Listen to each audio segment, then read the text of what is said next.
What up? What up? What up? What up? What up? Welcome in. Welcome in. Welcome in, as Baron says. um. Uh. Coach does the. Let's get into it. Right. I'm not gonna do the doodaloo. For those of you who know who Coach Colin is, because that's his. I don't want to get a copyright strike. What's happening, everybody? Welcome back to the Inner Storyteller. Welcome back to your real life. Please consider subscribing to the channels.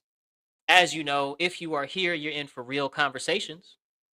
We talk about natural law, talk about religion, the good, the bad, and the ugly. We're going to get into that today.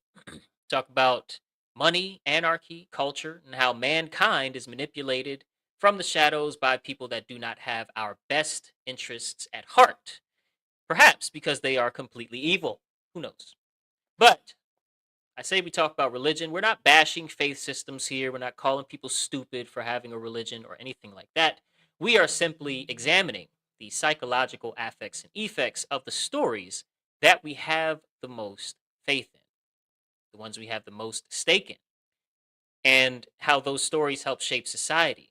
But that examination has to sit right alongside an honest look at the current human condition, which is slavery.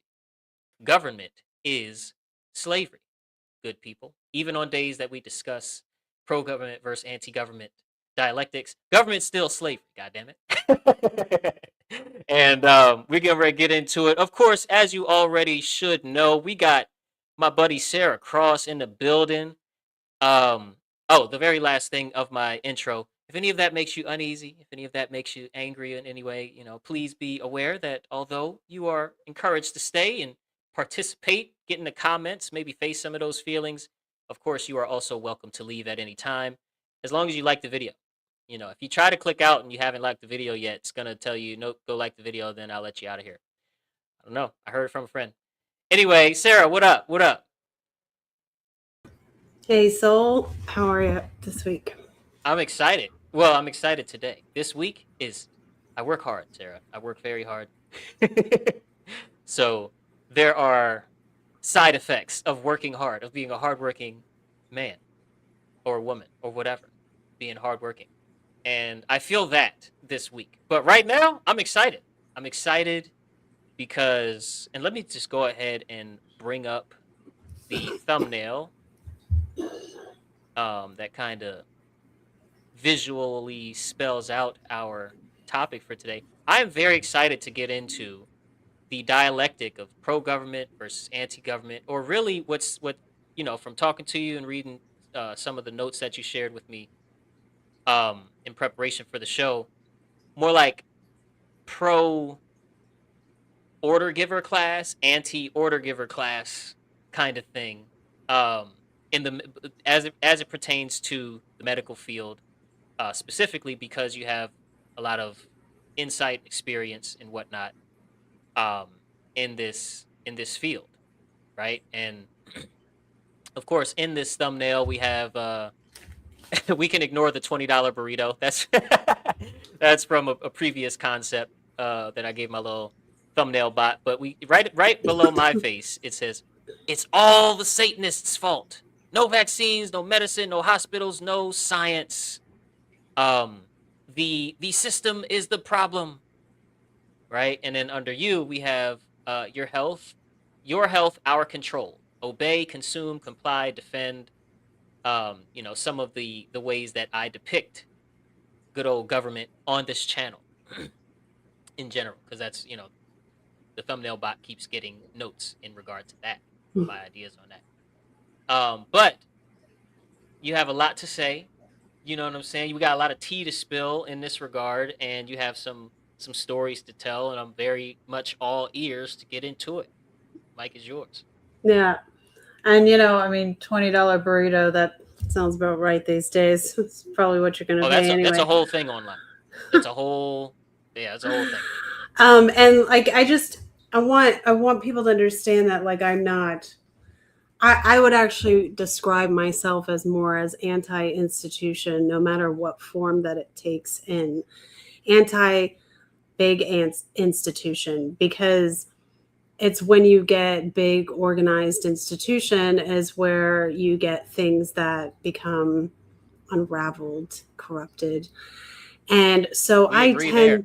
I tend to kind of like stick to the middle road, and I'm very nitpicky with both sides. And with excuse me guys, try to mute that. Um because I'm a big supporter of understanding that we need to come to the conclusions of a balance between nature and man's intervention. So, like what nature is offering, raw, right out the gate, and how we interpret that nature and create based off that, which is what man's intervention is. So, like it's invention, it's the power of invention. It's like Tesla Hmm. is a great example of that, because he took what nature was already giving him, and he manifested that into a format that is usable in the physical world by people. That's man's intervention, and that's what I mean by that. And so it's I can't I it's one of the topics that I have to kind of insist on, that throwing the baby out with the bathwater in any case is always going to leave a person lacking in understanding with certain things. And we Yeah. need to really analyze every single thing. And like, I'm one of those people who will just like look at a topic and I'll be like, okay, let me go through this topic and really like think about it, instead of just making like a gross umbrella assumption that I think I know when I don't. And so it's like using a word that you think you know what it means, but then you use it all the time, and then you find out like a year later, like I don't think, like that's not what the word actually means. Right. And you're just, Happens to the best of us, yeah. And so especially us talkers, right? right. So it's okay. And like it's another thing I try to instill in people is that it's okay to be wrong. It's okay to be like, oh, I thought this thing for so long, and now you're telling me it's not really that, or that's not the full story of that.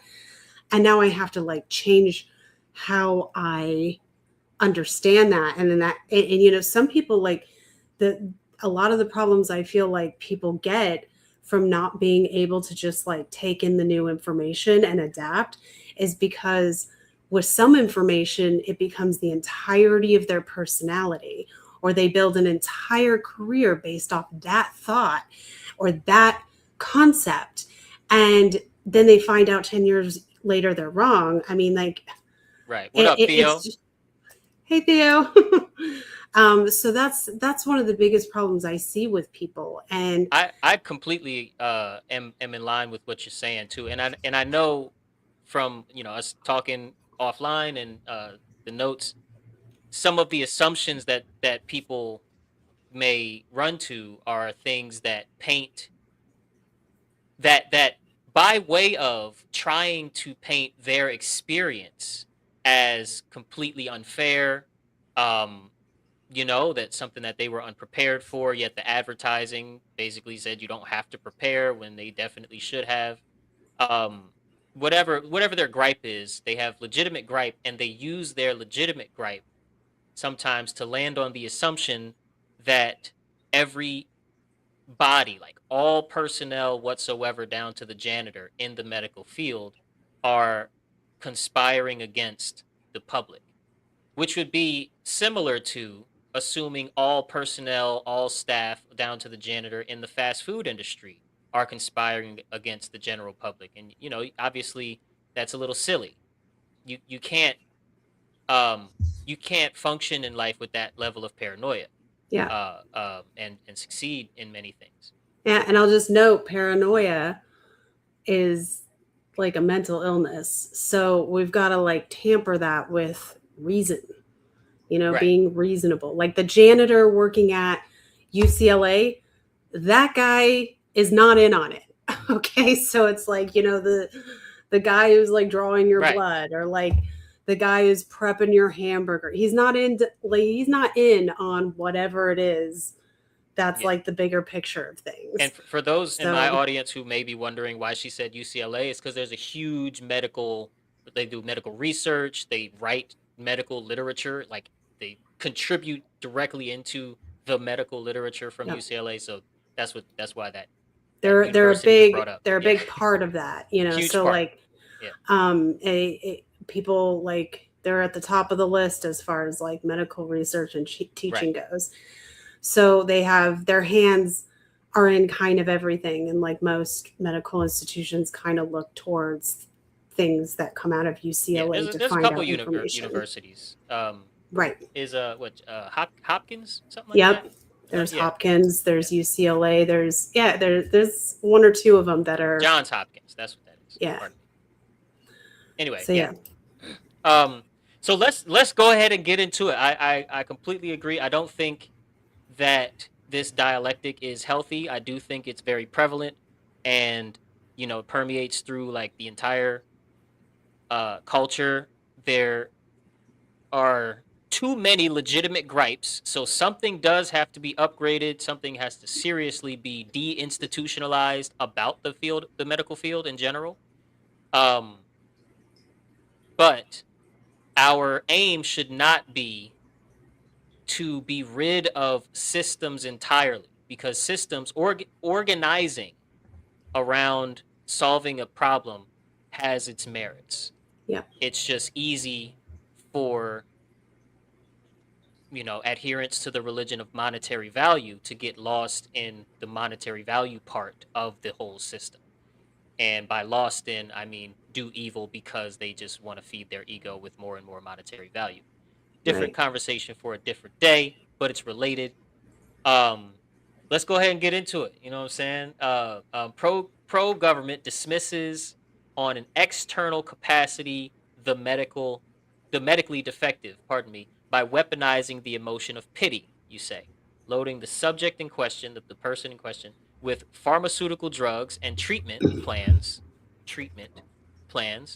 while throwing them into the welfare system that keeps them on a grand scale out of sight and out of mind of society that wishes to ignore the topic of pain and death. Huge sentence. Huge sentence that you sent me there. And there's one more in this number 2. This allows them to continue on being unempathetic, ego-driven, atheist materialists. This behavior destroys empathy and abstract thought, right? It makes us very apathetic. Yeah. So yeah, dismisses on the medically defective. Who are the medically defective? So there is this is a tale as old as time, and people never really think about it, or because they don't study history. But if they understood history, like the most discriminated and abused in, like group of people that have been like gone after, like the most is really the people who are born like medically defective, and that's like usually like what we understand now are like people who are born with child's diseases or mutations, like physical mutations, that these things do happen in nature. um, conditions that Mm-hmm. people can't really understand. Some of these things still existed thousands of years ago. I've like traced back some of this stuff, and like you can trace it back through mitochondrial DNA. So I'm not saying that like in ancient, before ancient times of what we have as written history, that once upon a time, a billion eons ago, we had some, off-worlder space Nazis coming down and modifying genetically Neanderthals and whatever, and like messing up the natural order of the developing species on this planet. But that's either near or there. Right. What we have today is like we understand that this stuff is even back then. So you say, for example, like somebody like me being like a baby being born with what we call cystic fibrosis now, but back then it was not recognize that. It wasn't even recognized that till about the 1960s or so. And before then, it was, when they knew about consumption, they thought it was consumption. When they discovered TB, they thought it was TB. Before that, it was a curse. For thousands of years, it was considered a curse. There's German and Eastern European literature about the condition that I have. And it, like, we know it's about that because it lists all the external symptoms that would happen. So you have a baby that's born in, say, the Middle Ages or whatever era way back then, and all that baby does is cry and, like, sorry guys, but like spew like mucus out of their mouth. And then they're like, oh my God, we got the demons. And, you have people who like freak out. So this is like sort of a topic that people don't understand really, and they forget that this stuff is there and that it's kind of always been there. And there's something like 4,000 something genetically mutations that you can get. Right. You have, like, kids that are born Siamese. You have kids that are born without limbs. These are all genetic mutations that have taken place. The only species on Earth with that issue. Right. On a large scale that we know of. On a large scale, we see it like all the time. When you see it with natural animals, naturally developed animals, it's so rare, it's barely there at all. But with human beings, we see it like quite a bit speckled throughout all of our history. Right. So when I say that this particular group of people, which is a small, minute part of the population globally, if you were to look at it that way, this is the group of people who have been consistently thrown out, and in modern days, and in some cases, like outright just killed in the crib or whatever it is. And then in the modern days, thrown into things like mental institutions, long-term convalescent hospitals, or given away, or, even in the modern day, today, there are women who give birth to babies who are medically defective, genetically speaking, not something that you can like help. It's like totally random. It's like a bag of dice. You could throw a bunch of dice in a bowl and see what numbers pop up, and it could just happen like that. And you can't really predict it all the time. And today there are women who give birth to babies in that position, and they immediately put them up for adoption or abandon them. And that still happens today.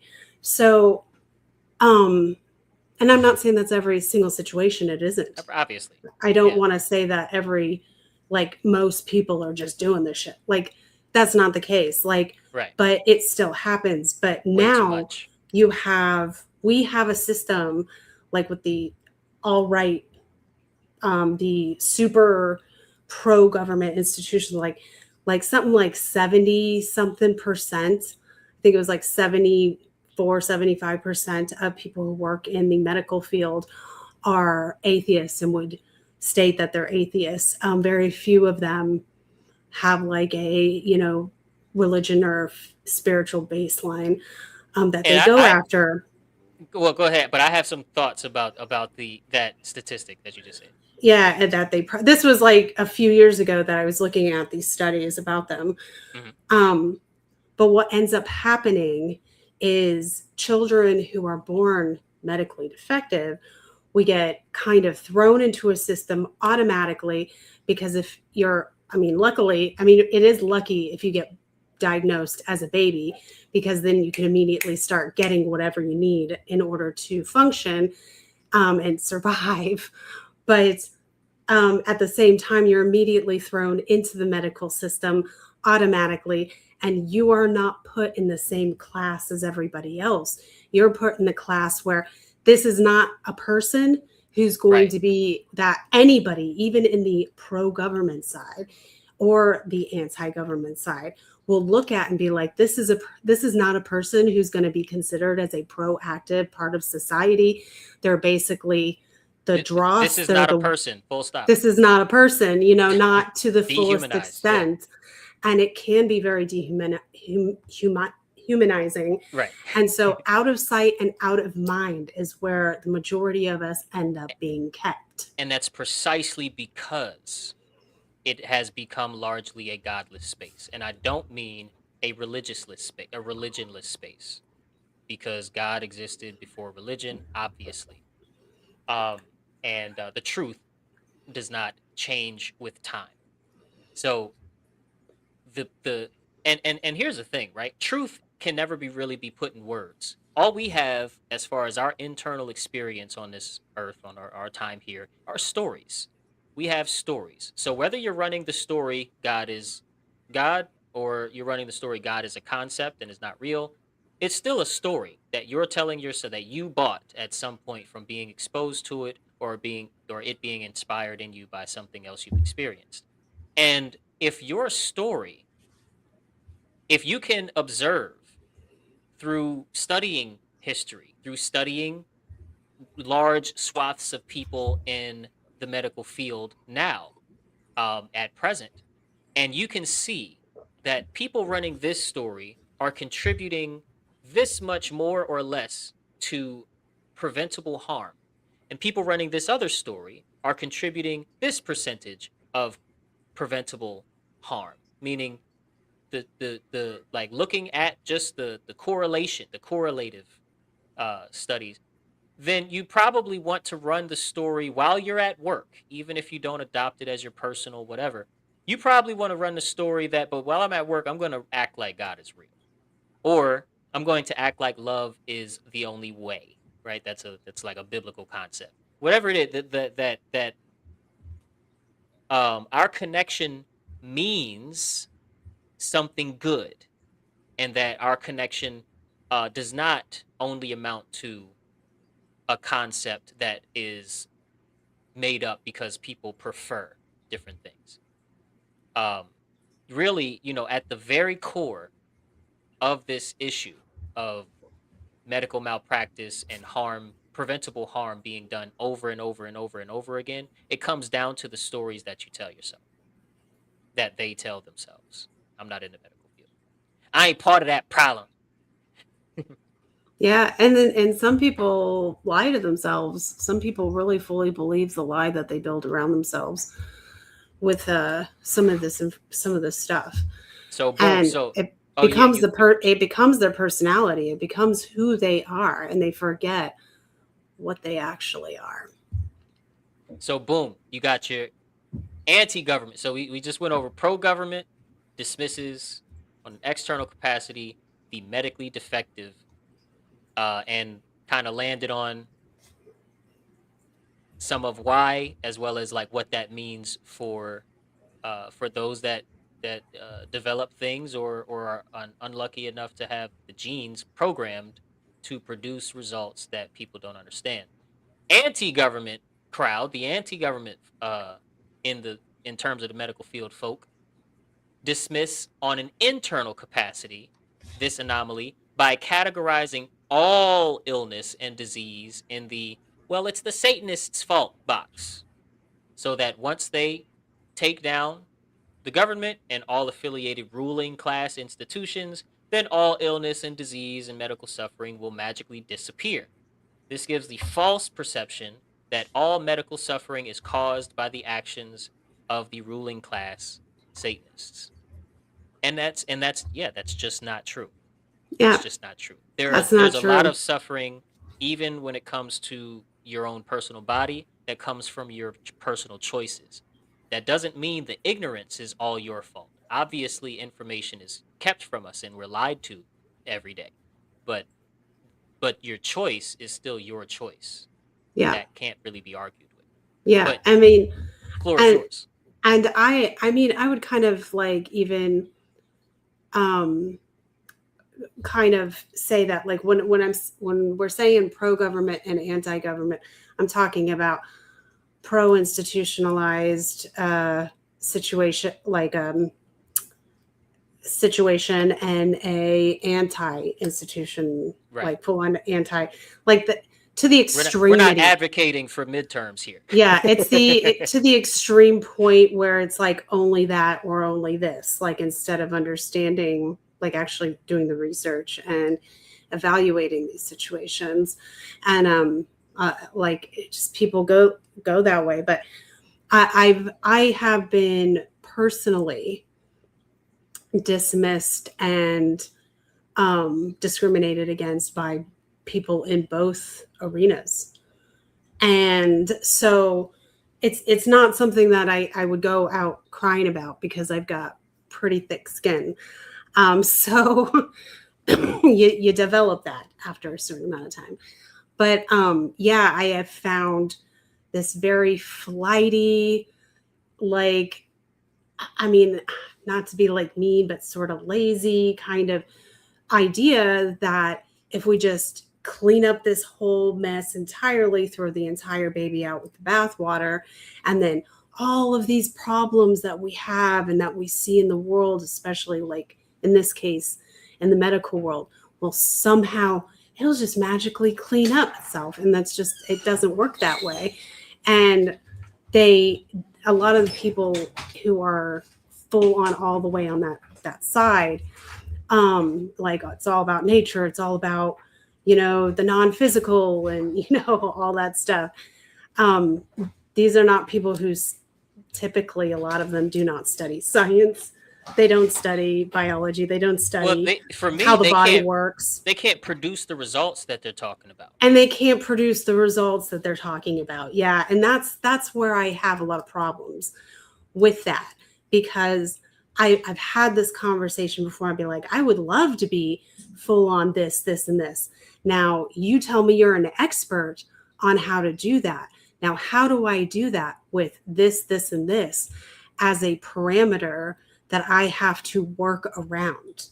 And then they always give me the same answer, which is, oh, just do these, like, like eat these like natural plants or be this kind of diet or whatever. And not one of them has ever given me a real solution Yeah. on how to maintain the physical body with dysfunctional parameters that I specifically outline, and tell me how to work around that, because they don't study any science. And I'm not saying not all of them, some of them do, but very, very few of them do. And that's like the biggest problem that I have, is that they're missing the mark there, and they're throwing away the physicality and the completely bonkers, like, wild card ride that the physicality is going to produce, whether they like it or not. And even if we demolished all governments, no institutions whatsoever, we started from scratch, these things are still going to crop up in nature. You're still going to have people born with medical dysfunction. It's still going to happen. Sorry, that's just the reality, because that is the human genetic makeup. That's what we're dealing with. And we have to understand that. You can't get rid of all like the stuff that's bad and realize that all this stuff is just going to go away. And that's usually the problem that I have. I get dismissed because people don't want to accept that as a reality. You're cutting out a little bit. It's Oh cutting yeah. out and coming back. Your words are making it through, but it's pausing you for a quick sec and then speeding you up You, to catch up, and then the words kind of come through, you are as on well. 1.5 speed or something. Yeah, you are as well. You're Okay. delayed. So our connection is a little shitty right now. Okay. I I got think you. it's I got back. you. I think it's back now So for you, but is it? yeah. Okay. Nice. Okay, then I won't touch any settings. Mhm. I was gonna see if I can turn down like the quality of my camera or something. But I wanted to respond to that train of thought, because it's a very important conversation that we're having right now, and it touches a lot more than um just these specifics, right? Uh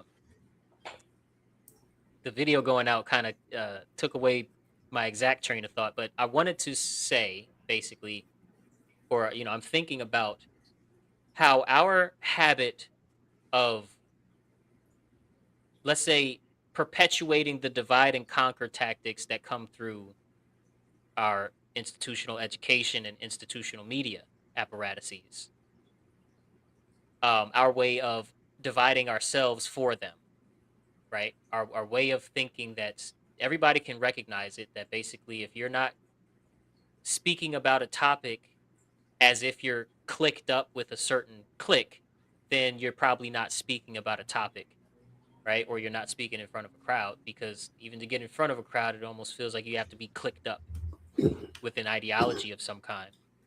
That habit of ours is keeping us from our capacity to imagine real solutions to these real problems, where we do have a completely corrupt uh, religion of monetary value that superimposes itself over the otherwise maybe very functional advanced medical field, right? And advanced medical technology, as far as the inventions, as well as the treatment strategies getting, upgraded and changing through time as we discover more and more things. That, balancing that fact and those parameters, just like you navigating, trying to rid yourself of conditions that you have or whatever, whilst you're on the journey to whatever the guru is suggesting, whatever that end result is, where everything is, you're free and you're still like human. You're not dead. um Sorry, it's some jokes in my head about, like, well, you're free from everything when you die, but it's Yeah, that's actually like morbidly so, but it's that's morbidly so. absolutely the truth, you know. But it does that's not even a condition that lasts forever because, like life and death, it's part of the game of development. And when you die, you're in the stream of consciousness. You're coming right back here. So you better learn how to buckle up and like Yeah. grow some thick skin. And so balancing these things, the fact that we do have a corrupt system, and that, well, the disease, well, no, not the but disease in general, illness in general, is a natural part of this 3D space, and we do have to come up with real solutions to these real problems if we have the shared objective to solve them. Right. The prerequisite, one of the most important prerequisites that we have to overcome on our journey to get there, is this habit of dividing ourselves by cliques, of being tribal with our ideologies. And I don't mean tribal with your uniform only, I mean tribal with the ideology. So, some of the things that we talked about here: oh, we're all supposed to be vegan, we're all supposed to only hurt plants and only as much as this much, and only eat one meal a day by the time you're 18, and blah blah blah. There's that crowd. And then, yeah, no. Insane, right? And then there's like the one genetically very lucky person that did it and did it well, and they all point to that person. They're like, see, look at Michelle. It's like, well, okay, if you tried it, you would die. Yeah. Okay. We're not all the same. We're And not all the same. I think we've talked about it. Our biologies, like fundamentally, we're all, we're all built the same way, but Hmm. biologically, things are different with everybody is treated differently. And we've talked about this before. That's why we get side effects to both natural treatments and pharmaceutical treatments Right. because our biologies are not all the same. It's the only real answer that makes sense with that. So, Right. yeah, there's going to be people. I know people who do veganism extremely well, like, and their bodies produce the like in the right way, like, or they just like practice veganism in a very healthy, correct, Right. scientific manner, which Hmm. is what is required. And but that's not a large population. There's Right. a large population of vegans, but honestly, most of the vegans I've met, they don't look very healthy. And like they lose a lot of weight very quickly, and there's a lot of like issues that can go with it. So I'm not saying it's bad to be vegan. I'm saying with any diet, like I've talked about this with Cynthia before in the past, Yeah. any diet has to have balance just like everything else. And Yeah. you have to find what balance works with your Body. system. Yes. Absolutely. You have to know your body. You have to test and get results and use raw data from your body to make your conclusions and follow the truth wherever that leads. As far as you can afford to experiment, there's also the problem of, ramen being $14 now. You know what I'm saying? Like there's also the $20 burrito, where variety, um, food deserting, these things are also very real in the same vicinity where we have the social media culture of these extremes, the vegan extreme, the carnivore extreme, the I can do whatever and smoke 12 packs of cigarettes a day, and if as long as I'm spiritually aligned, God will protect me extreme. There's all of the extremes when it comes to knowledge of self as far as health goes. Yeah. And an extremity is never healthy. And yeah, and the price, the cost of living, as we call it, which is, oh, it makes me mad when I hear the phrase. It makes me mad because it doesn't cost anything to experience the gift that God gave you, which is called life. But regardless, that contributes both to the stress part and the your access to variety, your access to be able to experiment with food, with diet, timing, circadian rhythm, what have you. Yeah. Uh, you know, and this, there's not many abstract solutions to that part because the market is pretty much already all owned by by codename BlackRock, right? The investment firms at the top of the American financial food chain, and they have significant influence over supply chains, right? So not gonna we don't have to veer into the financial side of things, but that's just that also contributes to what real solutions would come from, which is rooted in less, the mental side, less stress, more knowledge, like working off of real knowledge and not just working off of guesswork or Yeah. um, You have someone to else's body. you have to do the work. In any case, you have to do the work. You have to do the study. You have to do the research. You have to do the even self-imposed experimentation with certain things. You have to develop things. You can't just go off of like when people do things. I find like a lot of them do things based off their feelings and a base whatever their ideology is, and however it works, and then they like kind of stop there, and instead of kind of expanding on that. And I think it really holds people back. I think all that really holds people back, like so much to their detriment. And I just hate seeing that. But that's why I kind of like sit in the middle. And it's like I can't lean all the way in either direction myself. And Word like up. we're not even talking about like what like you said, like the financial. I'm just talking about human behavior. Right. Like this is just based like humans' behavior, like people being like, and it starts with people being like so dysregulated that they don't have their thoughts, emotions, and actions in order. And that's where we all have to start by getting our thoughts, emotions, and actions in order. Once that takes place and you have all of that under wraps, under your firm control, that's when we can move forward as a society on a global scale and start developing a world that's actually built for everybody. Right. Right. And for many people, unfortunately, that have come through the 12-year bid of our government education, that also was full of doctor's visits and whatever else institutionalized our minds. We don't really have thoughts. A lot of us, we don't really have our own feelings. I know that's a big statement, but it's Yeah. true. We don't really have thoughts. We have other people's thoughts. We have We other have people's feelings, like institutional, right. even We have worse. we have institutionalized thoughts, feelings, and thereby robotic actions and mundane, repetitive expectations for our life.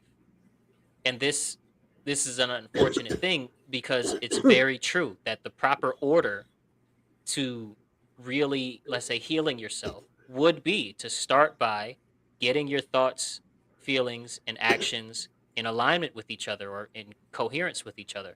That that is definitely the first thing. But if you don't really have any thoughts or feelings of your own, and all of your actions are obedience rituals to the bad guys, then you know where to start. You know what I'm saying? I mean, it's an interesting inquiry.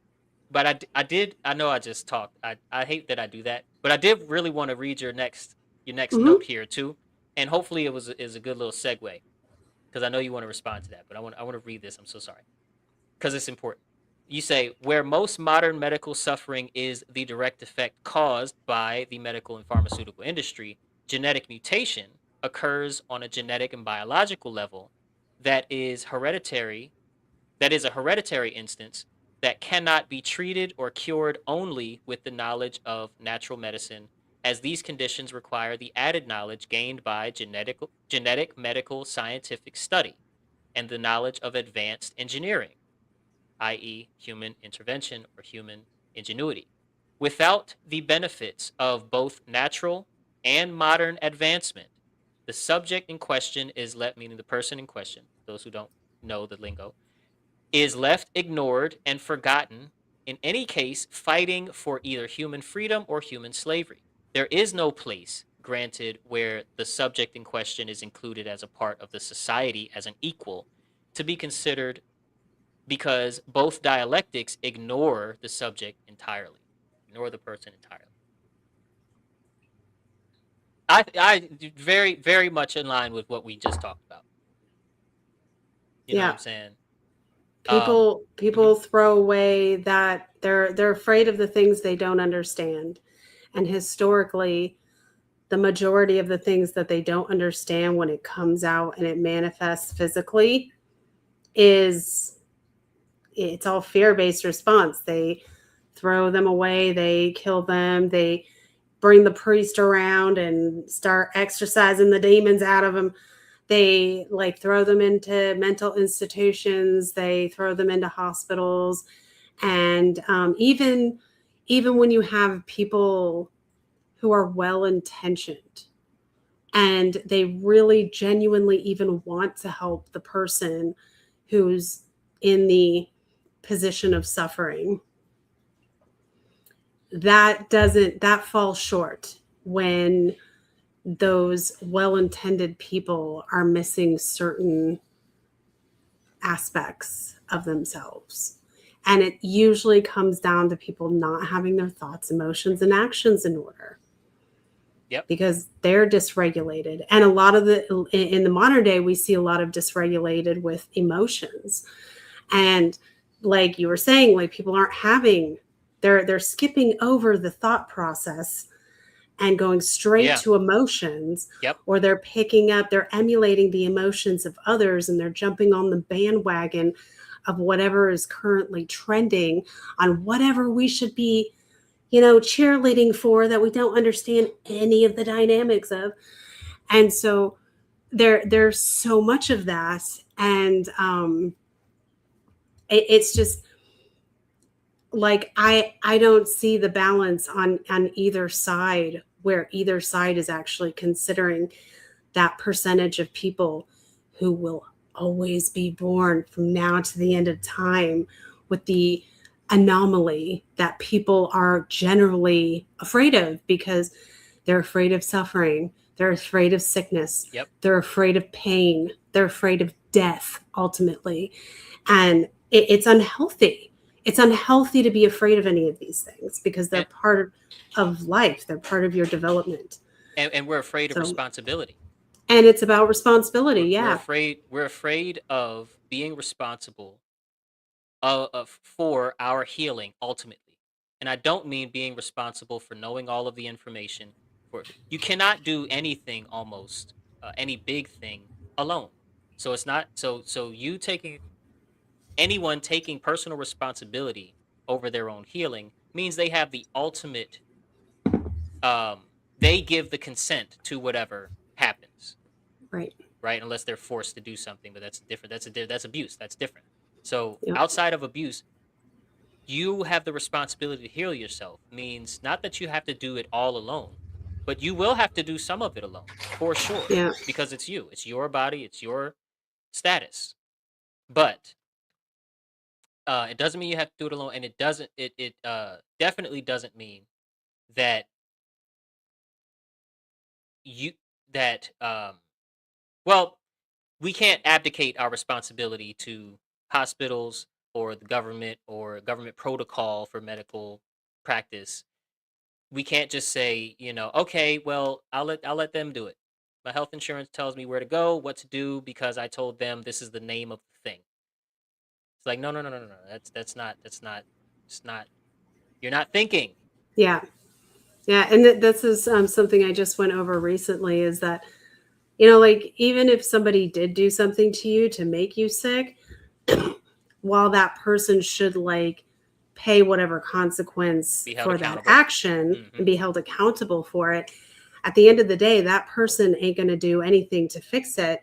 And the person who ultimately has to deal with the problem can only be the individual who has the problem.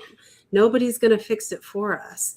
And so even like even if you go to a doctor or a medical institution for your health care, you can't go in being like, oh, you're like the magical health machine. We're going to just like fix whatever your problem is. They never even promised that. That was not a promise that they made. And yeah, maybe there are people who lie or kind of push or manipulate or whatever, but like there's a whole medical toolkit that I have like that Yeah. people should be aware of when they have to deal with a medical institution. But they're just there to be guides. They're not like magical deities, like, Yeah. waving their like health wand around. They're like, here's the information that I have, that I know, that I can give you. It's ultimate, and they'll tell you it's ultimately your responsibility to handle whatever the problem is with Yep. whatever information you collect, whether you get it from them or somewhere else. Absolutely. And that's why I brought up you taking responsibility means you are the one that gives the consent to the process.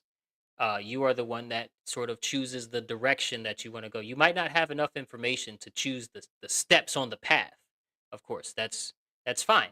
If anatomy and biology and whatnot is not your stick, you don't have to know all of the information. And again, you can't expect yourself to do everything yourself. But as soon as a thing pops up and you have, let's say, you have the capacity to learn about it, you choosing not to learn about it is a choice that's going to either contribute to further destruction of your own body or healing. You know what I'm saying? You choosing to study this thing and study yourself. And again, do tests within reason, see the results, and follow the truth wherever that leads for your body. Um, if you're going to Yep. choose not to do that, then that's either going to contribute to more destruction or healing. Yep. You got to do the work. Like I said before, you have to do the work. And This library here that I have, and I have more books back here. It doesn't end. You don't know what I have digitally. It's freaking monstrous. But like a lot of those are like medical books. I have like medical textbook, metaphysics textbooks, spiritual text, like all kinds of things. You got to study it all. You have to do the work. You have to understand the information. If yeah, you're having to deal with the medical world at all because of if you happen to have a problem, dude, every single person in that position should have a copy of Grey's Anatomy at least. So, and there's a whole list of books I would recommend for people to have just as basic go-to like dictionary kind of books, just to like have some sort of wherewithal. But yeah, like at the end of the day, the only people who can help you is you. And like you can't blame the world for the stuff that happens in it. Yeah, there's a lot of horrible things that happen in it. There's a lot of right. corruption that happens in it. There's a lot of things that happen in it that are outside of your control. And yeah, there are people who do who commit crimes against humanity. And that's not something that us as an individual, like that takes a lot of resources and like community development and like the community actually really working together to actually go like head up. Like it's not just, you can't just go protesting in the street against something. Right. But Direct besides problem that, solving. like, Hmm. like outside, even though the world is like that currently, at the end of the day, the only things we can really fully have full control over is ourselves, our own physical bodies, our own non-physical body, and the environment that we choose to develop in. And that takes personal responsibility in order to recognize that and build that around you. And once you have that under wraps and you have your thoughts, emotions, and actions in order, there is nothing that stops us from producing exactly what we want the world to be. Right. And we are amazing beings. We have such precise and nuanced ability to upgrade our mindset and to upgrade our approach to solving issues and to upgrade um our attitudes toward our situation, toward our approach to solving the problems, like how big the problem is, whatever. Change the way you see things, and the things you see change.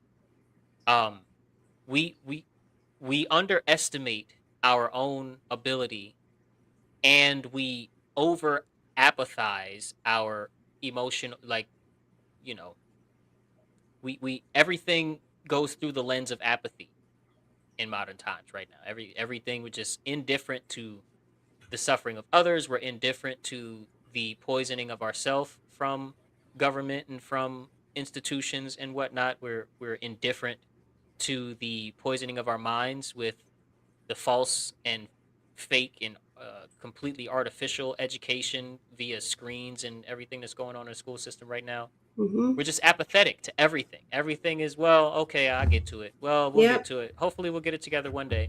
We're And indifferent to almost every single thing. Like even and right now, people are.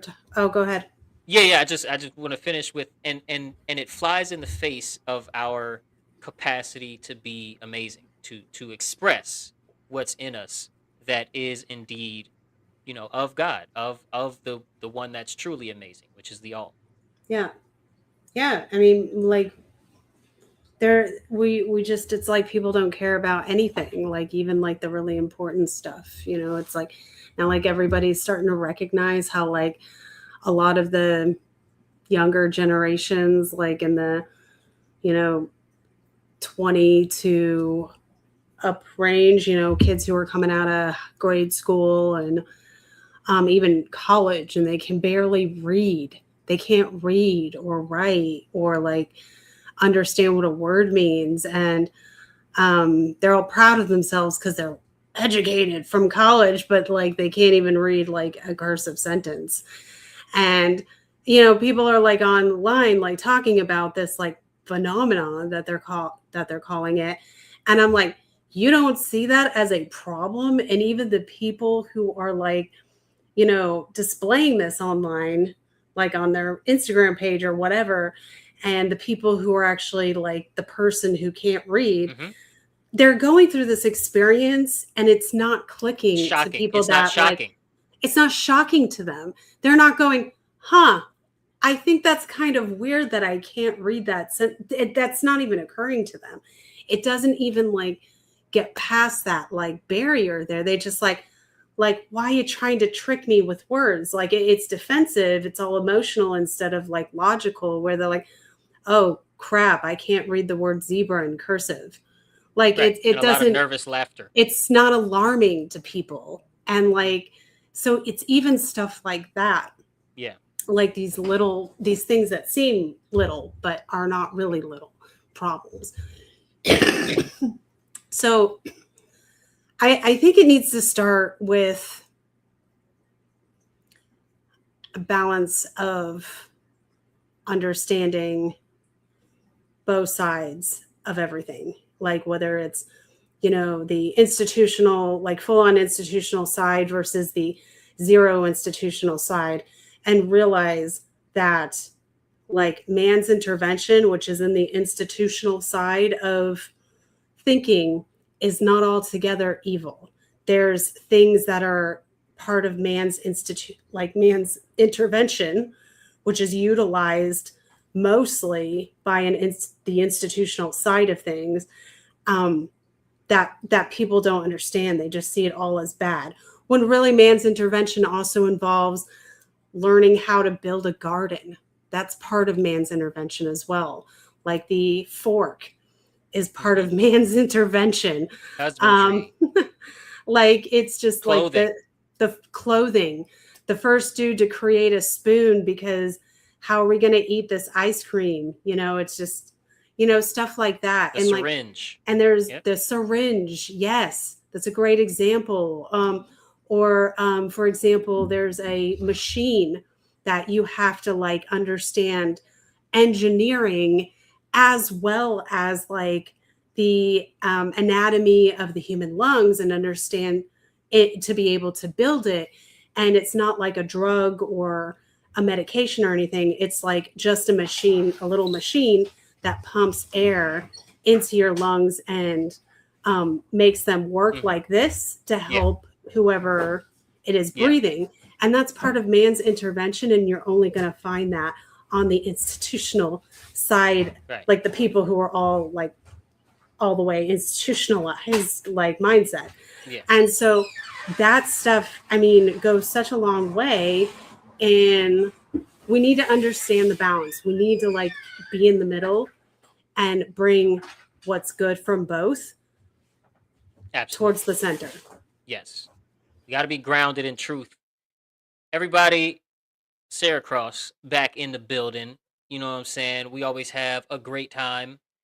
Um, and she's right, and we're right. You know what I'm saying? We got to come back to the middle. We have to get out of the dialectic game. We have to get out of the divide and conquer mind frames. We have to get coherent with the real Holy Trinity. And, you know, we have to get knowledgeable of both what is happening, what in the world is happening, and like knowledge of self, how our bodies work, how our minds work, how our feelings work, so that that knowledge can be used to inspire real solutions to these real problems. Of course, it always comes back down to the question, what story are you willing to live? And you can let us know in the comments. You know what I'm saying? Hit these link trees. Let me do the thing. Hit these link trees up. Okay, go get something. Go do something. Go leave a comment somewhere. Go join something. Hit these link trees. Linktree slash Sarah underscore cross and Linktree slash ufuluchild. We will see you there. Thank you so very much. And of course, I will be back um, probably Friday because tomorrow I think I have my daughter after work. So I will be back Friday. Um, Also, just want to say at the very end here, y'all go do me a favor and go watch the Religion of Monetary Value Part 7 that I just dropped.